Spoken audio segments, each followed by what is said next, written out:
Are you in therapy and looking for ways to get support in between your therapy sessions? My name is Tiana Tavakul, and I'm a licensed marriage and family therapist, tech enthusiast, and I love to work with adults who want to process their childhood trauma and get more coping skills.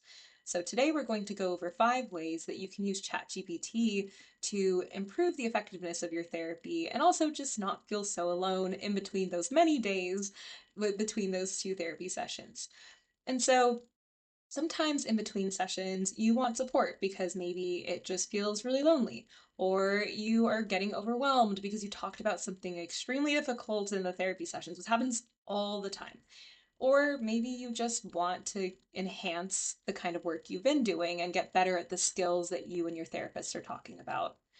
So, one way that you can use ChatGPT is to use it for getting more coping skills. So, for example, you are overwhelmed, like there's a lot going on in your day, and you're like, man, I need more skills and I want to practice getting better with my emotions.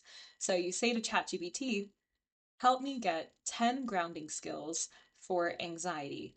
And it will give you a list, and it's an amazing list. Or if you want it to be even more subtle, you can be like, hey, help me get 10 grounding skills for anxiety that I can use in public and won't get any attention. You can get as creative with this as you want, but it's a really good way to get skills and then try them out and then bring it to your therapist and say, here's what did and didn't work.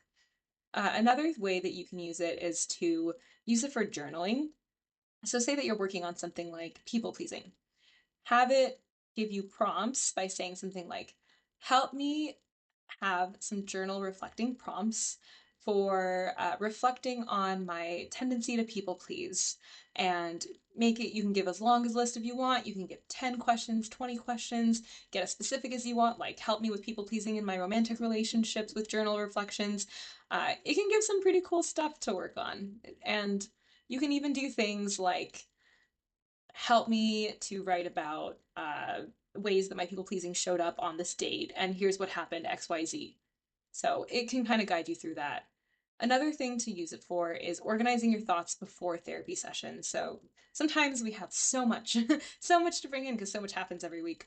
And we're like, man, I don't even know where to start. Your therapist can definitely help you with this, but if you don't want to use your therapist for it, you can also have ChatGPT just give it like a dump of everything that went on that you'd want to talk about. And it can help even put together the ones that are similar or put things into categories and just help you come into therapy feeling like you are going to hit all the things you want to hit and not leave feeling like, oh man, like I wish I talked about this and I totally forgot. Another thing to use ChatGPT for is to learn more about concepts that you talked about with your therapist. So maybe your therapist brought up, I think you're codependent, or like, I think, I'm seeing some tendencies of OCD. And with those, like, maybe there wasn't enough time in session to talk about it. So you left and you're like, I want to learn more.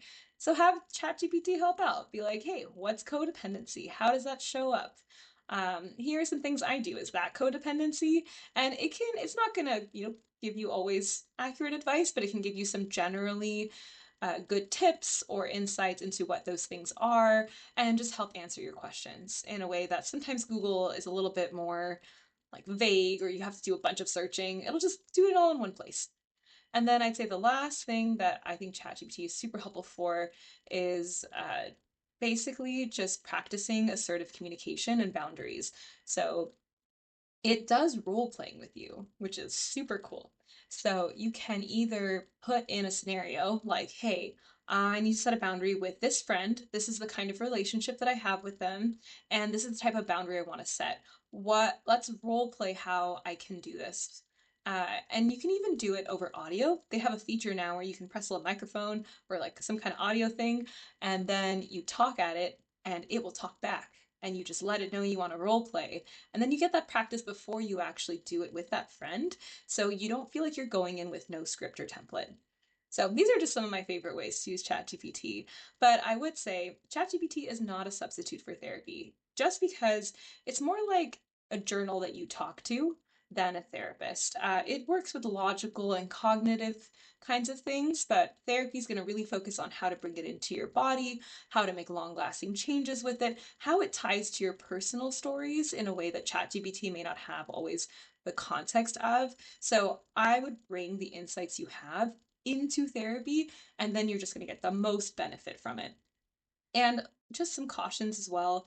ChatGPT is still part of the internet. So be careful what you share on there and like the kind of information you give it, and just like having it being able to identify traits about you or anything really personal. It could still get out there. So just watch what you put on there. But for general guidance, it's fantastic. So if you found this useful or you've tried it out and found some prompts you really like, leave a comment. I would love to hear about it. And subscribe and follow for more. If you would like to do a free consultation, I also love to use ChatGPT as a companion in therapy. So feel free to reach out to me on my website, uncovering-u.com, and enjoy your ChatGPT adventures.